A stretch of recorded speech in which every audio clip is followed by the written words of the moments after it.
ඔන්න අද අපේ දෙවල පන්තියෙන් මගේ 8 ශ්‍රේණියේ දෙවල පුතාලා සරුංගල් වගේක් හදලා තිනවා පාඩමට අදාළව. බලමු පළවෙනි කණ්ඩායම අපි. මම තමයි ගෲප් ලීඩර්. එතකොට අපේ ගෲප් එකේ නම රේන්බෝ ක්වීන්ස්. මගේ නම මිමි. හරි. පෙන්නන්න පුතේ ඔය හදපු එක. මේක තමයි මෙන්න මේ කට්ටිය එකතු වෙලා හදපු එක. හරි. දැන් කට්ටියගේ නම් ටික කියමු අපි. මගේ නම කල්පියා. හරි. ඊළඟ දුව. හරි. ඊළඟ දුව. හරි.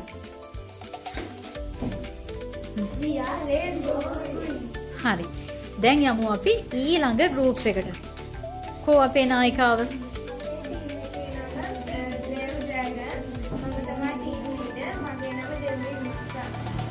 හරි. මට පොඩ්ඩක් පෙන්නන්න පුතේ ඔයාලා හදපු සරුංගලේ. හරි. මේක තමයි මේ දරුවෝ හදපු සරුංගලේ. හරි. මට එහෙනම් ගෲප් එකේ අනිත් අයගේ නම් ටික කියාගෙන යමු. හරි. ඔයා පුතේ? හරි. මගේ නම දස්නි දෙවහාර. හරි. මගේ නම විනිසාර. හරි. ඔන්න එහෙනම් අපි තුන්වෙනි ගෲප් එකට යනවා. මෙතන ඉන්නේ ඔක්කොම පුතාලා. හරි. මට කියන්න පුතේ කෝ නායකයා නැගිටිමු. අපේ ටීම් එක තමයි ඩාර්ක් ෂැඩෝස්. මම තමයි ටීම් එකේ කැප්ටන්. මගේ නම සවිත රිද්දුව. හරි. පෙන්නන්න පුතේ සරුංගලේ. හරි. නම් ටික කියමු එහෙනම්. මගේ නම කවි. හරි. මගේ නම අකිලි. මගේ නම දසුන්දිනි. හරි. මගේ නම සහරති. මගේ නම තාතිලා.